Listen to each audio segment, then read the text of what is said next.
Assalomu alaykum, hurmatli televizor ko'rguvchilar. Dunyo Uyg'ur qurultiyi Tor televiziyasining kunlik xabarlar programmasiga hammanglar xush kelibsizlar. Men riyosatchi Iftixor Abdurashid. Hurmatli ko'ruvchilar, tövəndə diqqətinizlər kunlik xabarlar programmamızın təfsilatında bo'lsin. Bugun chet ellarda yashayotgan Sharq Turkistonlik qarindoshlarimiz dunyo musulmonlari bilan birga 11 oyning sultoni Muborak Ramazon oyini ibodat, xayr-saxovat, ihson bilan oxirlashtirib, muborak ro'za hayitimizni kutib olishdi. Ko'plagan ellardagi Uyg'ur qarindoshlarimiz hayit namozni birga o'tab, o'zdir turishliq davlatlarda vafot bo'lgan qarindoshlarimizning tuproq boshlarini ziyorat qilishdi. Hayit namozida vatan ichidagi aziz xalqimizga Janob Allohdan erkinlik, hurlik, omonlik, baxt saodat tilashdi. Sharq Turkiston xalqining hurligi va ozodligini qo'lga keltirish yo'lida qimmatli hayotlarini taqdim qilgan aziz shahidlarimizning ro'yi uchun duo qilishdi. Shundaqla Xitoyning turmalarida va jazo lagerlarida azob chekayotgan qarindoshlarimizga Allohdan kuch-quvvat, nusrat va hurlik tilashdi. Muhojiratga Uyg'urlar eng ko'p o'ltiraqlashgan Qozog'istonlik qarindoshlarimiz Olmuta va boshqa Uyg'ur rayonlaridagi Uyg'ur masjidlariga to'planib, hayit namozni birga o'tkazib, tantana qilishdi. Qirg'izistondagi qarindoshlarimiz bo'lsa, Bishkek shahridagi eng zo'r maydonda Qirg'iz va boshqa Turkiya qarindoshlarimiz bilan hayit namozni birga o'tkazib, o'zaro hayitlarni tabriklashdi. Qirg'izistonning Uyg'urlari zich o'ltiraqlashgan Jalolobod shahridagi qarindoshlarimizmi bir yerga jam bo'lib hayit namozni birga o'tkazdi. Undan boshqa yana Turkiya va Yevropaning har qaysi ellarida yashayotgan qarindoshlarimiz bir yerga jam bo'lib hayit namozni birga o'tash bilan birga kollektiv hayitlash faoliyatlarini uyushtirdi. Dunyo Uyg'ur qurultiyining markaziy organi joylashgan Germaniyaning Myunxen shahridagi qarindoshlarimiz bo'lsa, Myunxendagi Uyg'ur masjidiga jam bo'lib, qurultay ijroiya komitetining muavin raisi, Germaniyadagi Uyg'ur jamoatining imomi, diniy ulamo Turg'unjon Alovuddin hojimning imomligida hayit namozni birga o'tkazdi. Namozdan keyin qarindoshlarimiz Myunxendagi qabristonlikni ziyorat qilib, Germaniyada vafot bo'lgan qarindoshlarimizning ro'yi uchun Fatiha o'qishdi.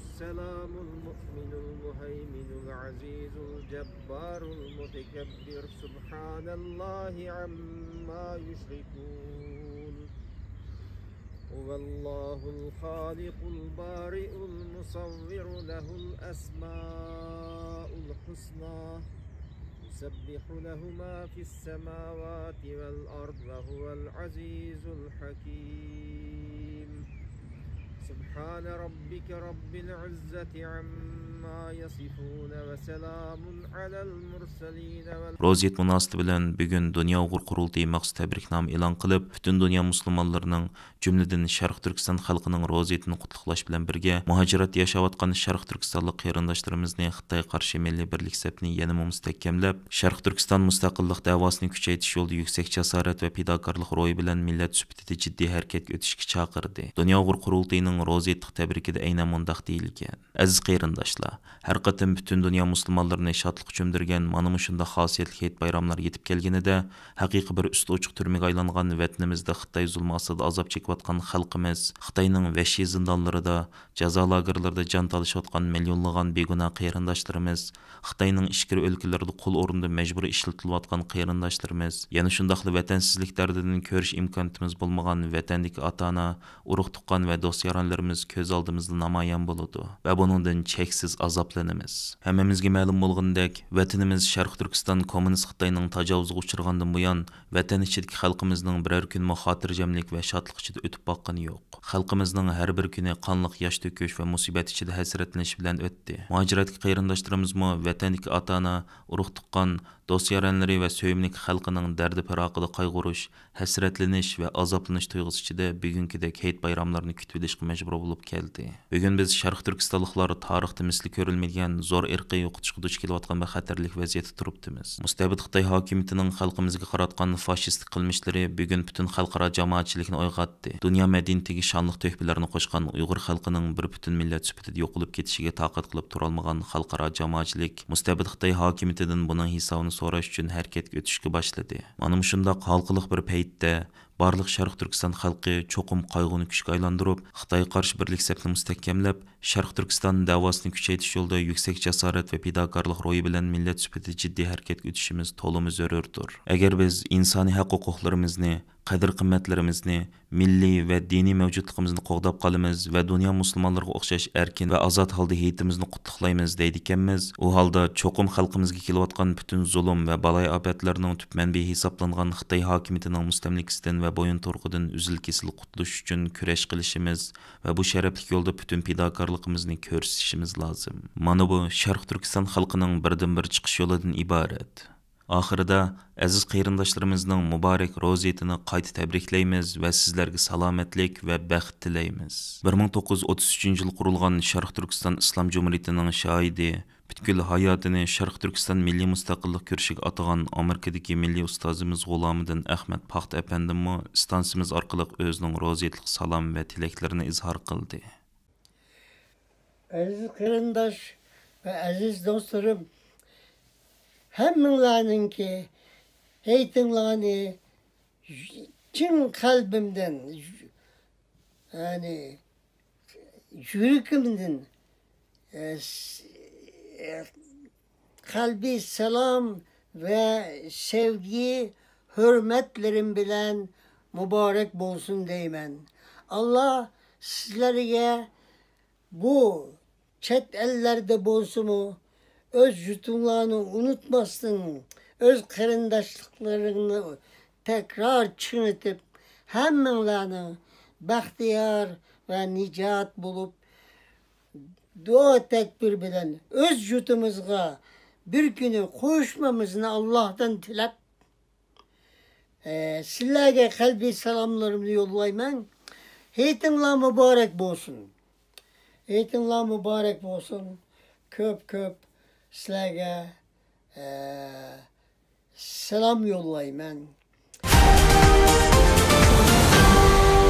Uzun yıllardan bu yan İspaniyadan mustaqillik talab qilayotgan va necha millionlagan tarafdor bo'lgan Kataloniya Milliy Qurultayı bilan Vakolatsiz Millatlar Tashkiloti tarafidan 20 aprel kuni Kataloniyaning markaziy Barcelona shahrida o'tkazilgan milliy mustaqillik va o'z taqdirini o'z belgilash yo'lidagi kurashlar, qo'lga keltirilgan utuqlar va yakunlangan tajribalar degan temada o'tkazilgan xalqaro muhokama yig'inida Sharq Turkistonning milliy mustaqilligini asliga keltirish yo'lida vatan ichi va sirtida ilib berilayotgan milliy kurashlarimiz tanishtirildi. Kataloniya Milliy Qurultayıning yuqori darajalik rahbarlari, Ispaniya parlamentidagi kataloniyalik parlament a'zolari, Barcelona shahridagi har soha zotlari va Vakolatsiz Millatlar Tashkilotiga a'zo millatlarning vakillari qatnashgan mazkur muhokama yig'iniga navbatda Ispaniyada xizmat ziyoratida bo'layotgan Dunyo Qurultayining raisi Dolqin Aysa, Qurultayning bayonotchisi, Qurultay ayollar komitetining mudiri Zumratay Erkin, Qurultayning bayonotchisi va Qurultay Berlin ishxonasining direktori G'ayur Qurbon qatorliqlardan tarkib topgan Qurultay hay'ati alayda taklif bilan qatnashdi.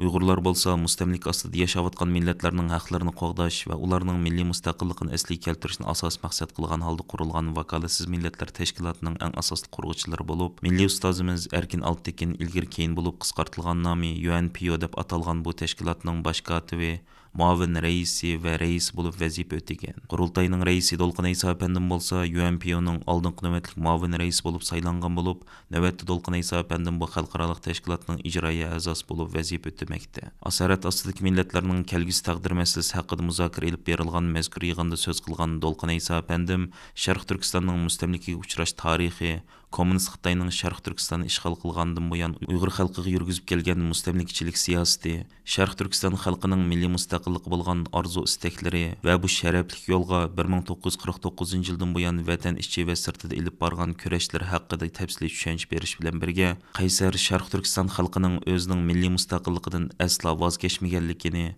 mayli Xitoy qaysi darajada kuchli bo'lsa bo'lsin, Uyg'ur xalqining Sharq Turkistonning milliy mustaqillik uchun ilib berayotgan kurashlarini aslo to'xtatmaydiganligini ifoda qildi. Dolqin Aysa apandim so'zda yana Sharq Turkistonning Xitoy tarafidan besilingan mustamlik ostidagi davlat ekanligining hech qanday munozara talab qilmaydigan bir haqiqat ekanligini, Dunyo Qurultayining bu reallikni xalqaro jamoatchilikka qabul qildirish uchun jiddiy tirishchilik ko'rsatganligini alayda eskartib o'tdi. Katalonlar va boshqa millatlarning vakillari yig'ini qilgan so'zlarida Uyg'ur xalqining mustaqillik kurashlarini qo'llab-quvvatlaydiganliklarini va Dunyo Qurultayining bu g'oyaga yetish uchun xalqaro sahnalarda ilib berayotgan kurashlarga yaqindan moslashadiganliklarini bildirishdi. 20 aprel Amerika Davlat Majlisi Tashqi ishlar komiteti tarkibidagi Hind Tinch okean sho'ba komiteti raisi, Uyg'ur xalqining Amerika Davlat Majlisidagi eng asosli qo'llovchilarining biri Yang Kim xonim va Davlat Majlisi a'zosi Amy Bera apandim Uyg'ur siyosiy qonun loyihasini Davlat Majlisi Avam palatasida qaytadan tanishtirdi. O'xshash vaqtda yana Uyg'urlarning sevimli do'sti senator Marco Rubio apandim Davlat Majlisida Uyg'ur siyosiy qonun loyihasining yana bir turini tanishtirdi. Davlat Məclisi əzası Yon Kim xanım Avam və Kengash palatasida o'tkazilgan yuqori tonishtirish yig'inidan keyin e'lon qilgan bayonotida Cumhuriyetçiler və demokratlarning o'rtaq qo'llashiga erishgan Uyg'ur siyosiy qonun loyihasini Uyg'urlar duchor bo'layotgan irqiy qirg'inchilikni to'sib qilish uchun xalqaroning teximkan qo'llashini qo'lga keltirish, Amerika Tashqi ishlar ministrligining Uyg'urlar masalasida texim aktiv bo'lishini saqlash va Xitoyning Uyg'urlarga yurgizayotgan irqiy qirg'inchiligi va insoniyat qarshi jinoyatlarga taqobil turish uchun ko'p taraflamlik strategiya tuzib chiqish maqsadida tuzib chiqilganligini və məzkur qarar layihəsinin Amerika Avam və Kengash palatasida tezroq ma'qullanıb rasmiy qonunga aylanishini umid qildiganligini bildirdi. Yon Kim xanım bayonotida Uyg'ur siyosiy qonun loyihasining tuzib chiqilishi uchun ko'p ajr singdirgan Dunyo Uyg'ur qurultiyi ijroiya komitetining raisi va Uyg'ur kishilik huquq qurilishining direktori Ömer Qanat apandimga alayda rahmat aytishi kuzatuvchilarning kuchli diqqatini qo'zg'agan nuqtalarning biri bo'ldi.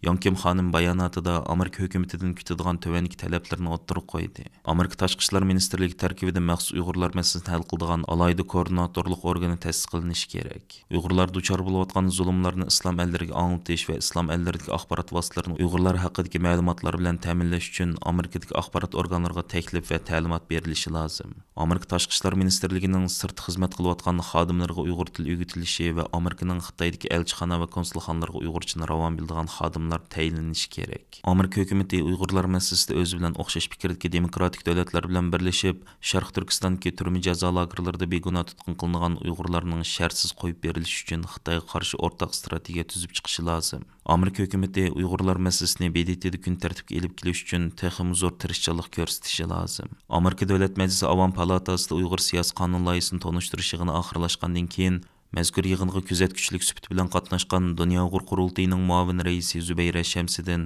va Dunyo Uyg'ur qurultiyi ijroiya komitetining raisi va Uyg'ur kishilik huquq qurilishining direktori Ömer Qanat apandimlardan tarkib topgan hay'at Amerika Davlat Majlisi a'zolaridan Yon Kim xonım bilan Amy Bera apandimni Davlat Majlisidagi ishxonalarda ayrim holda ziyorat qilib, ularning hozirgacha Uyg'urlarga ko'rsatib kelgan yaqin g'amxo'rlik uchun butun Sharq Turkiston xalqi nomidan takror minnatdorlik bildirdi va Yon Kim xonimga tomoq kiydirdi. Wall Street Journal gazeti o'zining eng yangi xabarida Amerikaning texim qattiq tadbirlar orqali Uyg'ur majburiy emkiga taqobil turmoqchi bo'layotganligini xabar qilgan. Wall Street Journal gazetining xabarida 18 aprel Amerika Davlat Majlisida o'tkazilgan Uyg'ur majburiy emkining oldini olish qonunining yo'l qo'yilish ahvoli haqidagi guvohlik anglash yig'inida Amerika Davlat Majlisi a'zolarining bu qonunni ijro qilishda hozirgacha qo'l kelgan natijalar va yana qonundagi bo'shliqlar haqidagi fikr takliflarini anglaganligini bayon qilgan. Uningda yana Amerikaning texim unumli tadbirlar orqali Uyg'ur majburiy emgak mahsulotlarining Amerika bozoriga kirishini cheklaydiganligini bildirganlikka tilga ilingan. Xabarda deyilishicha, shu kundagi guvohlik anglash yig'inida Uyg'ur majburiy emkining oldini olish qonuni rasmiy ishga kirishgan 10 oydan buyon Amerika chegarasida 1 milliard 100 million dollarga yaqin malning tutib qilinganligi doklad qilingan. Yuqorqi bu taraqqiyot Amerika Davlat Majlisi a'zolarini xursand qilgan. Biroq Kengash palata a'zosi Jeff Merkeli bu bir muvaffaqiyat bo'lsa-mu, ammo faqat dengizdagi muztog'ning ko'ringan bir qismi. Bu qonunga rioya qilish, andizada burilishni talab qiladi. Bu qonunga amal qilmayotgan yoki uchiqdan foydalanayotgan shirkatlar javobgarlik tortilishi kerak degan. Xabarda yana majburiy emgak bilan bulg'angan tovarlarni 3-davlat orqali Amerika bozoriga kirgizayotgan ahvolim tilga ilinib, Amerika hukumatining bu masalani hal qilishni va'da qilganligi bildirilgan. Aziz ko'ruvchilar, yuqorida diqqatingizga kunlik xabarlar programmamizning tafsilotini sundik. Kelar qatimliq sonimizgacha ko'rishgich omon bo'lgaysizlar. Stansiyamizning YouTube kanaliga a'zo bo'lishni unutmang. Allohga omonat.